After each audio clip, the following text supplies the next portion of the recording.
आज देर शाम जब आपकी घड़ी में 8 बज रहे होंगे, अब से कुछ ही देर बाद, उस वक्त पे प्रधानमंत्री नरेंद्र मोदी के माथे पर पसीने की बूंदें होंगी। प्रधानमंत्री नरेंद्र मोदी के पैरों के नीचे से उन्हें जमीन खिसकती हुई नजर आ रही होगी और उनकी कुर्सी वो हिल रही होगी, क्योंकि इसके पीछे एक मीटिंग है।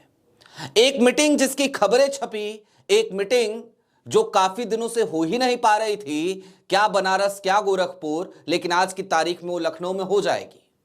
और सबसे ज्यादा बड़ी बात तो यह है कि यह मीटिंग एक ऐसे वक्त में हो रही है जिस वक्त भारतीय जनता पार्टी का इकोसिस्टम या फिर कि आरएसएस का इकोसिस्टम वो कतई और कतई तौर पर अब प्रधानमंत्री नरेंद्र मोदी को और ज्यादा दिनों तक बर्दाश्त करने के मूड में नहीं है। इसके लिए कई खबरें हम आपको पहले दिखा चुके हैं। लिहाजा आज जरा विस्तार से चर्चा करेंगे उस बैठक के बारे में जिसका इंतजार बहुत दिनों से था।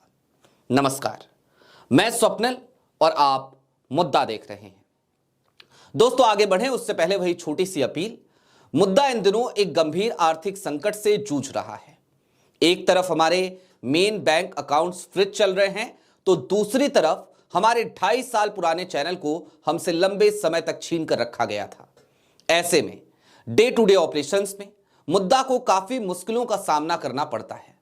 लिहाजा आपसे गुजारिश है, यदि आप चाहें तो स्क्रीन पर दिख रहे क्यूआर कोड या फिर के नीचे दिख रहे यूपीआई नंबर के जरिए मुद्दा की छोटी छोटी मदद जरूर कीजिएगा।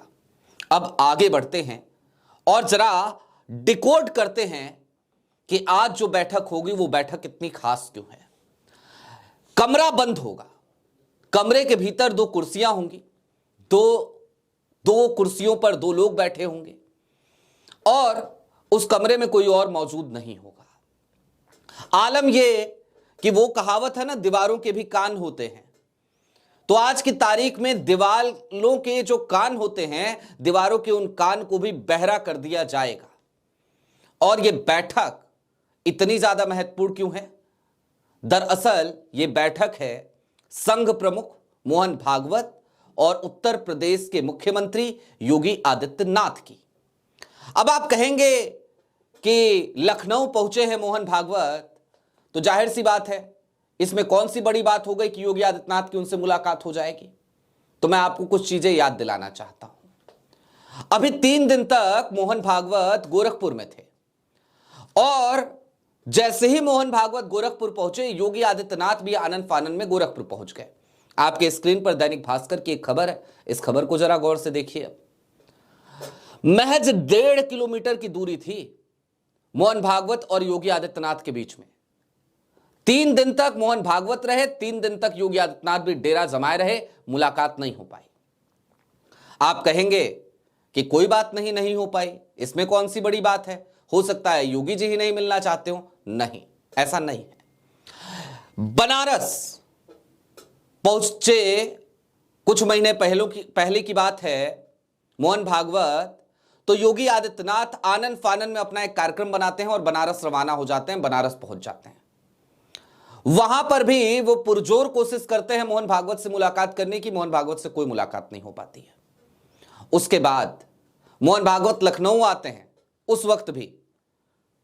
उस वक्त भी योगी आदित्यनाथ की लखनऊ में भी मोहन भागवत से मुलाकात नहीं हो पाती है, क्योंकि मोहन भागवत मिलना नहीं चाहते थे। लेकिन आज की तारीख बेहद महत्वपूर्ण है, रात के 8 बजे का समय बेहद महत्वपूर्ण है, क्योंकि रात 8 बजे आज मोहन भागवत की योगी आदित्यनाथ से मुलाकात होगी। और इन सब के बीच और क्या क्या हो रहा है, मोहन भागवत जिस तरीके के बयान दे रहे हैं, वो बयान ऐसा लगता है जैसे बोल तो मोहन भागवत रहे हों, लेकिन बयान योगी आदित्यनाथ के हों। मसलन उन्होंने कहा कि हिंदू समाज को 3 बच्चे मिनिमम पैदा करने चाहिए। आप सोचिए, क्या ये वही कट्टरपंथी विचारधारा वाली भाषा नहीं है जो योगी जी का इकोसिस्टम जिस तरीके के बयान देता है? इतना ही नहीं, जातियों के बंटने पर भी उन्होंने तगड़ा कटाक्ष किया और कहा कि मंदिर, शमशान, कुआं ये हर किसी के लिए खुले होने चाहिए, हर हिंदू के लिए खुला होना चाहिए। हिंदू को बांट कौन रहा है? जाहिर सी बात है यूजीसी बिल को लेकर के मोदी सरकार बैकफुट पर है। मोदी सरकार पे यह आरोप लग रहा है कि वो जातियों में बांट रहे हैं हिंदू समाज को। और आज की तारीख में मोहन भागवत जब इस तरीके के बयान दे रहे हैं तो वो सीधे तौर पर मोदी जी को ही टारगेट कर रहे हैं। अब सवाल यह है कि आखिरकार भागवत ऐसा कर क्यों रहे हैं? तो दरअसल इसके पीछे की भी जो कहानी है वो बड़ी मजेदार है, उसको आपको समझना चाहिए। मोहन भागवत आरएसएस के प्रमुख हैं। आरएसएस के जरिए ही भारतीय जनता पार्टी का उदय हुआ था और आज की तारीख में भारतीय जनता पार्टी जो नई वाली भारतीय जनता पार्टी है, मोदी जी और शाह साहब वाली, वो अब आरएसएस को महत्व देने से कतराती है। वो किनारा करती है, कन्नी काटती है। यहां तक कि आपको याद होगा राम मंदिर में पहुंचे मोदी जी और मोहन भागवत साहब, तो मोहन भागवत ऐसा लगा जैसे मोदी जी के पीछे पीछे चल रहे हो। आरएसएस के स्वयंसेवक इस बात को स्वीकार करने को तैयार नहीं है। हालांकि हम तो यही चाहेंगे, क्योंकि भाई मोदी जी देश के प्रधानमंत्री हैं और उनके सामने भला आरएसएस की क्या हैसियत, कौन है आरएसएस, क्या है आरएसएस, और आरएसएस प्रमुख हैं तो उससे हमें क्या फर्क पड़ता है। हम संविधान में भरोसा रखते हैं, आरएसएस जैसी किसी ऐसी संस्था में नहीं जो कहीं कागजों पे भी ना हो। बात इतर है, प्रधानमंत्री नरेंद्र मोदी जी चापलूसी करने लग गए थे एक बीच में अभी, तो 15 अगस्त 2025 की तारीख को लोग लाल किले से बोल पड़े स्वतंत्रता दिवस के दिन, आरएसएस को एनजीओ बता दिया। अरे एनजीओ है तो खाता भाई कहां है, कितना पैसा आ रहा है, कितना पैसा जा रहा है, क्या कर रहे हो उन पैसों का, कहां है वो सब बताओ, फिर दो जानकारी। एनजीओ है लेकिन बायलॉज नहीं है, एनजीओ है लेकिन रजिस्ट्रेशन नहीं है, एनजीओ है लेकिन कागज नहीं है। कागज मांगोगे तो कह देंगे हम कागज नहीं दिखाएंगे, और बाकी सबसे घूम घूम के कहेंगे लाओ कागज दिखाओ। खैर, थोड़ा सा विषयांतरित हो गया।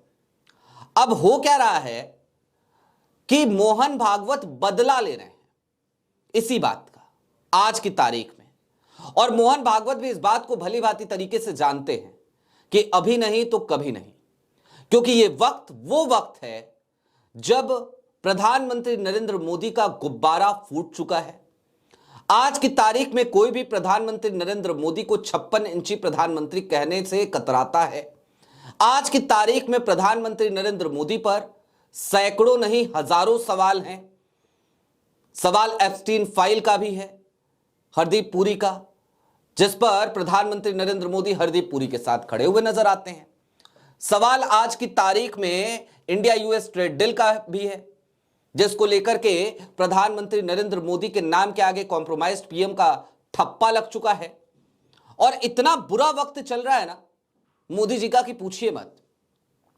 इन सब चीजों से निकलने के लिए सोचा था कि चलो एआई समिट हो रहा है, ग्लोबल एआई समिट है, तमाम राष्ट्राध्यक्ष आएंगे, फ्रांस से मैक्रो साहब भी आए हैं, तो उसकी हाइप मिल जाएगी, लेकिन बेड़ा गर्क हुआ क्या?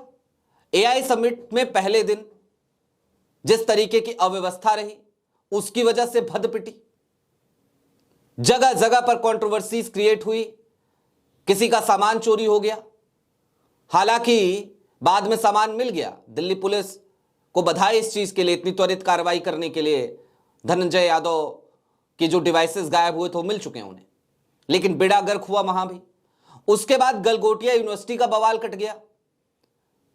चीन के रोबोडॉग को अपना रोबोडॉग बता दिया गलगोटिया ने।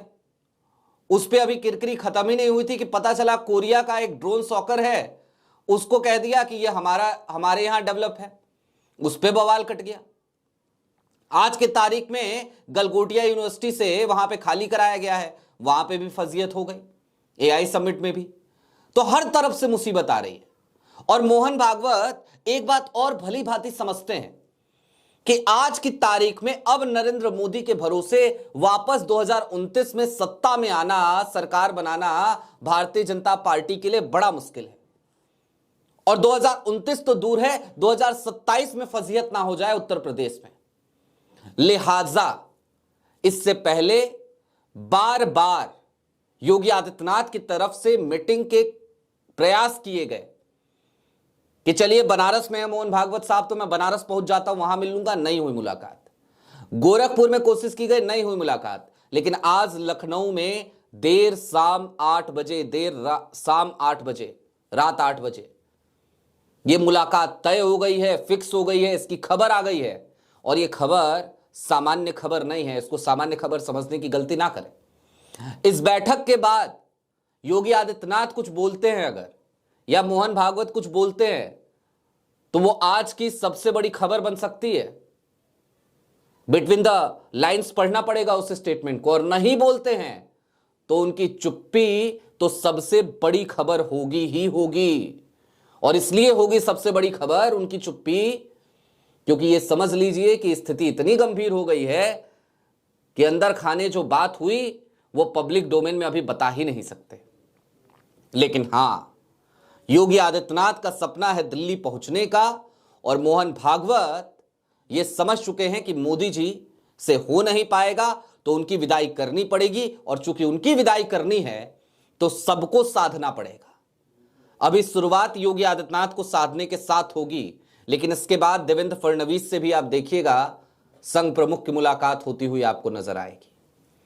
ऐसे जितने भारतीय जनता पार्टी के बड़े नेता हैं, जो नेता अपना ब्रेन रखते हैं, जिनका अपना वजूद है, जिनका अपना अस्तित्व है, जो मोदी जी के कठपुतली नहीं है, पपेट सीएम नहीं है, मोहन यादव या भजनलाल शर्मा की बात नहीं कर रहा हूं मैं, उनके अलावा जो मुख्यमंत्री हैं, या विष्णुदेव साय की बात नहीं कर रहा हूं मैं, हेमंता तक की बात नहीं कर रहा हूं, लेकिन उनके अलावा जो लोग हैं उन सबसे आपको संघ प्रमुख की 1-to-1 मुलाकात होती हुई आने वाले दिनों में नजर आएगी। और यह कोई बहुत लंबे इंतजार का हमें नहीं करना है इसके लिए, क्योंकि मोदी जी तो खुद कुर्सी कह रहे हैं, वो तो चाह रहे हैं कि 2027 तक चलो, राष्ट्रपति चुनाव हो जाए, मैं उस कुर्सी तक पहुंच जाऊं, तो उसके बाद से ठीक है कोई और आ जाए यहां पर।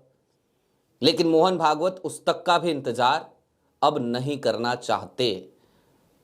और सिर्फ मोहन भागवत के चाहने या ना चाहने से कुछ नहीं होगा। मोहन भागवत ने यह भाप लिया है कि भारतीय जनता पार्टी के लोग ही नहीं चाहते कि अब प्रधानमंत्री नरेंद्र मोदी और कुर्सी से चिपके रहें। आपकी क्या राय है कमेंट बॉक्स में जरूर बताइएगा। अभी के लिए दीजिए इजाजत, चलते चलते फिर वही अपील, चैनल पे नए हो तो सब्सक्राइब करते हुए जाइएगा, सक्षम हो तो मुद्दा की छोटी छोटी मदद जरूर कीजिएगा। बहुत शुक्रिया।